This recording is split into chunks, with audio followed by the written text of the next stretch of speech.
Assalamualaikum semuanya. Kalau kalian udah mulai bosan sama kue lebaran yang dominan manis, aku saranin kalian nge-cook ini sih.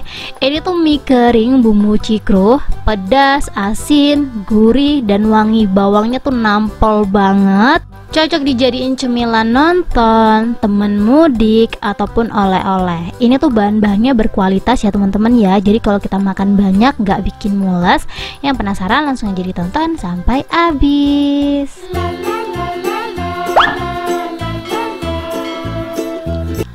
Langsung aja di langkah pertama kita siapin dulu daun jeruknya. Di sini aku pakai 10 lembar daun jeruk, ukurannya yang gede-gede. Kalau punya kalian ukurannya kecil-kecil bisa ditambahin sesuai selera. Ini udah aku cuci bersih. Setelah dicuci bersih kita langsung aja buang tangkainya. Fungsinya apa? Biar nanti dia nggak ninggalin rasa pahit ya. Setelah dihilangin tangkainya kita langsung aja potong-potong kecil seperti di video. Tapi sebenarnya untuk potongan kecil ini opsional ya teman-teman ya. Setelah dibuang tangkai kalian langsung goreng itu juga boleh banget, disesuaikan aja sama selera. Ini udah selesai aku potongnya. Ini aku sisin dulu, lanjut kita siapin bawangnya. Kalau biasanya orang-orang itu pakai bawang putih, aku lebih suka pakai bawang merah teman-teman. Di sini aku pakai 5 siung bawang merah yang aku potong-potong seperti di video kayak gini. Kalau teman-teman suka bawang putih boleh disesuaikan aja. Lanjut kita siapin juga mie kering. Ingat teman-teman, jangan asal pilih merek ya teman-teman ya. Kemarin aku salah beli merek, hasilnya tuh bantet. Tapi juga nggak harus merek seperti yang aku punya, karena mie kuning ini tuh banyak banget ininya teman-teman, mereknya tuh banyak banget dan kualitasnya juga beda-beda. Aku saranin kalian milih mie kering yang bisa ngembang. Ini tuh bisa ngembang ya pas digoreng ya, jadi nanti setelah digoreng dia tuh kriuknya empuk bukan keras. Lanjut, kalau udah kita siapin kita langsung aja goreng ya, biar dia nggak bantet. Tips dari aku, minyaknya harus bener-bener dipanasin. Jadi sebelum kita masukin minyak, ditunggu minyaknya sampai benar-benar panas. Kalau udah panas kita langsung aja goreng seperti di video. Teman-teman bisa perhatiin sendiri ya, dia tuh langsung ngembang gitu loh teman-teman. Jadi dia langsung mekar kalau minyak itu bener. Biasanya kalau minyak salah itu tuh kalau digoreng dia tuh nggak mekar teman-teman, dan setelah mateng pun dia keras banget. Ini kita goreng sampai warnanya kuning kecoklatan atau kuning emasan, disesuaikan aja sama selera. Tapi aku ingetin banget biar dia tuh awet, kita tuh ngegorengnya sampai minyaknya anteng ya teman-teman ya. Kalian bisa perhatiin sendiri, asal minyaknya anteng itu tandanya udah mateng. Tapi aku tim yang agak gosong ya teman-teman ya, jadi aku masaknya agak lama dikit gitu biar lebih enak aja gitu loh menurut aku. Tapi balik lagi ke selera. Satu bungkus aku goreng semuanya. Lanjut, kalau udah digoreng semuanya kita goreng daun jeruknya juga ya, biar dia nggak berantakan. Seperti biasa aku ngegorengnya pakai saringan stainless seperti ini, cukup digoyang-goyang aja. Dengan pakai cara ini tuh minyaknya jauh lebih aman gitu loh teman-teman. Kalian bisa lihat atau perhatiin sendiri, minyaknya tetap bersih walaupun kita ngegoreng daun jeruk. Digoreng sampai gelembungnya benar-benar anteng. Kalau udah anteng kita lanjut aja, karena ini penggorengan aku tuh kecil ya teman-teman ya. Aku bakalan ganti ke penggorengan yang lebih besar. Langkah pertama aku bakalan tambahin 50 ml minyak goreng.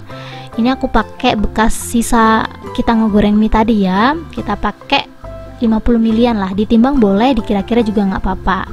Setelah itu kita masukin bawang merah yang udah kita goreng tadi. Ini kita goreng bawang merahnya sampai benar-benar mateng, sampai crispy gitu loh teman-teman. Kenapa di sini aku tuh ganti pakai bawang goreng? Karena kalau pakai bawang goreng rasanya tuh mirip banget kayak mie instan. Kalau kalian suka Indomie ataupun mie sedap goreng, menurut aku baunya tuh mirip-mirip kayak itu, dan rasanya pun enak banget kalau pakai bawang merah. Lanjut, kalau bawang merahnya udah mulai kecoklatan, kita tambahin 1 bungkus kencur bubuk. Terus di sini juga aku ada Royco rasa ayam, aku pakai 1 bungkus. Ingat teman-teman, pas masukin semua bahan-bahan ini aku udah matiin kompor ya. Dan biar pedesnya tuh nggak bikin mules, aku saranin banget kalian pakai daun cabe ya. Aku bakalan rekomendasiin daun cabe di keranjang ataupun di deskripsi kalau kalian butuh rekomendasi daun cabe murah. Ini aku pakai 5 bungkus yang sasetan. Satu saset itu kalau nggak salah isinya tuh 5 gram ya teman-teman ya. Pokoknya kurang lebih aku pakainya 20 sampai 25 gram. Setelah semua bumbu-bumbu masuk, terakhir kita masukin juga daun jeruk yang udah kita goreng tadi.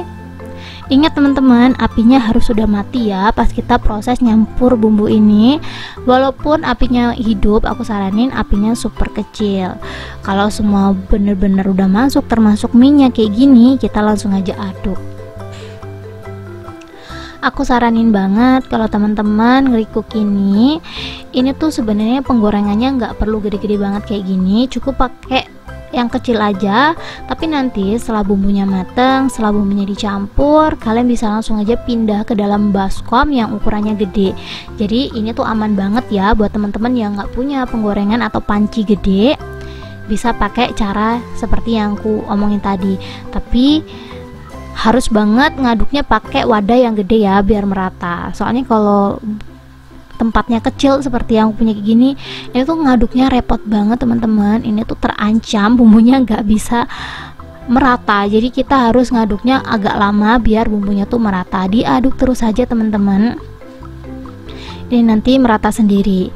Di awal kayak gini kalau baru mateng, ini tuh rasa mie instannya tuh kuat teman-teman, tapi lebih kuat kalau ini tuh kita diemin kurang lebih seharian gitu. Nanti baunya tuh jauh lebih wangi, jadi bau kencurnya tuh nggak ada, bau daun jeruknya juga nggak ada.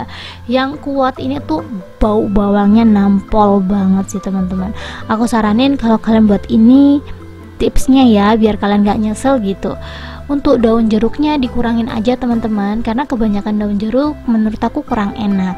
Tapi kalau teman-teman pencinta daun jeruk boleh ditambahin sih, tapi aku tuh kurang suka daun jeruk teman-teman. Jadi penyesalan terbesar aku pas buat ini tuh kebanyakan daun jeruk. Kalau udah merata bumbunya, kita langsung aja pindah tempat, dan ini dia hasilnya. Bisa banget dijadiin referensi buat teman-teman mau jualan di sekolah-sekolah ataupun dijadiin cemilan kekinian. Ini tuh enak banget teman-teman mie keritingnya. Teksturnya tuh agak sedikit bantet, ada bantet-bantetnya sedikit gitu ya teman-teman ya. Pedes, daun jeruknya juga enak banget. Yang suka bumbu cikru pasti jatuh cinta, karena emang menurut aku ini tuh rasanya enak banget. Kalau kalian nggak percaya langsung aja di recook. Thank you buat teman-teman yang udah menonton video aku sampai habis.